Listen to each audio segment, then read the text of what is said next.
Shalom kekasih Tuhan, selamat berjumpa kembali di dalam acara Saat Teduh pada pagi hari ini. Mari kita tundukkan kepala untuk berdoa. Terima kasih Bapa di dalam surga yang kami sembah di dalam nama Tuhan Yesus Kristus. Pada pagi hari yang cerah ini kami boleh berdiri di hadapan-Mu. Kami akan merenungkan kebenaran firman-Mu. Kiranya Roh Kudus akan mengurapi kami semua. Biarlah firman-Mu akan menjadi berkat di dalam kehidupan kami semua. Dalam nama Tuhan Yesus Kristus kami berdoa dan mengucap syukur. Amin. Kekasih Tuhan, untuk mendasari renungan kita pada pagi hari ini, mari kita bersama-sama membuka dari kitab Nabi Yesaya pasal 43 ayat yang ke-7 dan ayat yang ke-21 yang berbunyi sebagai berikut. Semua orang yang disebutkan dengan namaku, yang kuciptakan untuk kemuliaanku, yang kubentuk dan juga kujadikan. Umat yang telah kubentuk bagiku akan memberitakan kemasyhuranku. Kekasih Tuhan, judul Saat Teduh pada pagi hari ini adalah memuji dan menyembah. Bagian yang pertama, kita menjadi orang Kristen itu harus bangga, karena di dalam ibadah orang Kristen itu selalu ada pujian dan penyembahan kepada Tuhan yang menciptakan langit dan bumi. Kekasih Tuhan, mengapa kita harus memuji dan menyembah Tuhan yang menciptakan langit dan bumi? Karena kita adalah manusia yang diciptakan oleh Tuhan.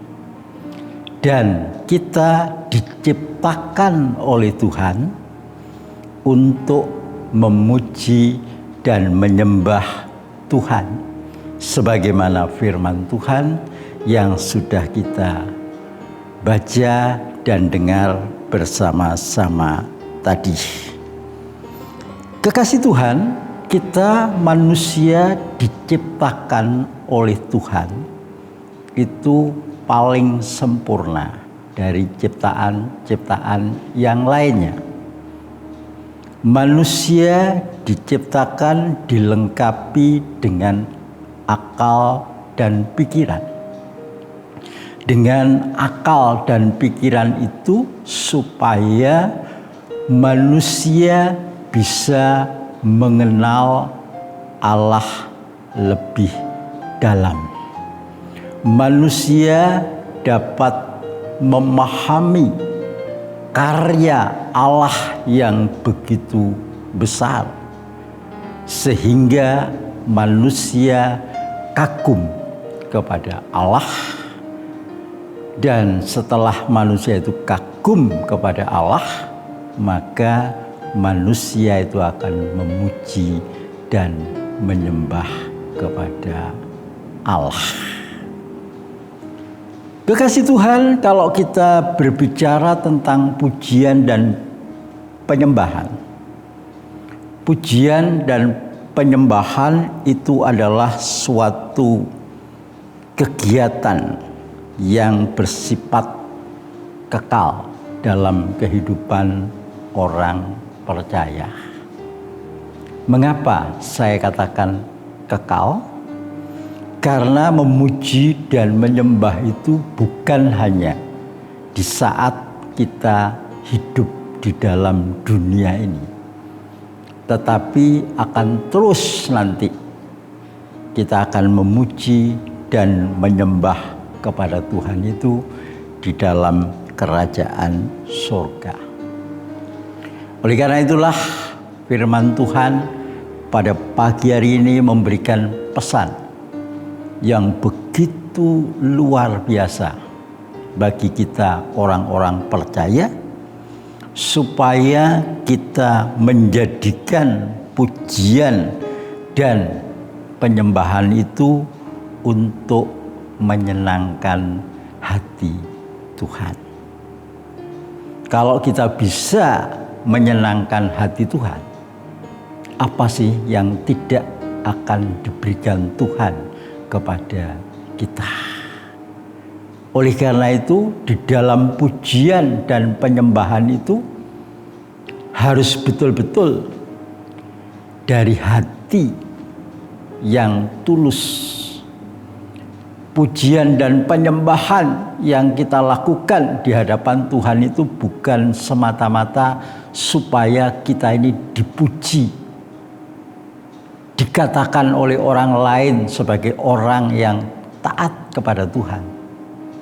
Tetapi dalam pujian dan penyembahan itu, biarlah Tuhan sendiri yang akan menilai apa yang kita lakukan itu. Kalau kita lakukan dengan sungguh-sungguh, pasti Tuhan akan merasa senang. Tuhan akan merasa bangga. Oleh karena itu, mari mulai saat sekarang ini kita belajar memuji, menyembah Tuhan dengan sungguh-sungguh. Hati kita betul-betul melekat kepada Tuhan. Seringkali kelihatannya kita ini memuji dan menyembah Tuhan dengan sungguh-sungguh, tetapi kadang-kadang hati kita ini jauh daripada Tuhan. Oleh karena itu, sekali lagi saya mengulang-ulang apa yang disampaikan oleh Bapak Gembala dan Ibu Gembala. Jadikanlah pujian dan penyembahan ini ya sebagai sesuatu yang menjadi kebutuhan di dalam hidup kita sebagai orang percaya. Dengan demikian kita akan mengatakan bagaimana hidup kita sebagai orang percaya tanpa pujian dan penyembahan. Tentunya hidup kita ini akan ada kekosongan. Tetapi dengan pujian dan penyembahan yang sungguh-sungguh, maka hidup kita ini akan dipenuhi oleh kuasa Tuhan. Hidup kita ini akan selalu bersemangat. Roh Kudus akan berkarya di dalam kehidupan kita, sehingga di dalam kesibukan apapun yang kita hadapi dalam hidup ini, yang namanya pujian dan penyembahan itu harus kita lakukan di mana dan kapan saja ada kesempatan untuk kita lakukan. Tidak terbatas pada ruang dan waktu. Kekasih Tuhan, mari mulai saat ini kita berusaha untuk memuji dan menyembah dengan benar. Inilah firman Tuhan yang bisa saya sampaikan pada pagi hari ini, kiranya akan menjadi berkat bagi kita semua. Mari kita tundukkan kepala untuk berdoa. Terima kasih Tuhan Yesus, Engkau sudah memberkati, Engkau sudah menyapa kami dengan kebenaran firman-Mu. Biarlah hati kami tetap melekat kepadamu, dan di dalam kehidupan kami selalu ada pujian dan penyembahan yang menyenangkan hatimu, sehingga apapun yang menjadi kerinduan di dalam hati kami masing-masing, Tuhanlah yang akan memenuhi. Sebentar kita akan mengakhiri. Di dalam saat teduh ini, kiranya damai sejahtera Allah Bapa, Tuhan kita Yesus Kristus, dan persekutuan Roh Kudus akan menyertai saudara-saudara sekalian saat ini sampai selama-lamanya. Amin.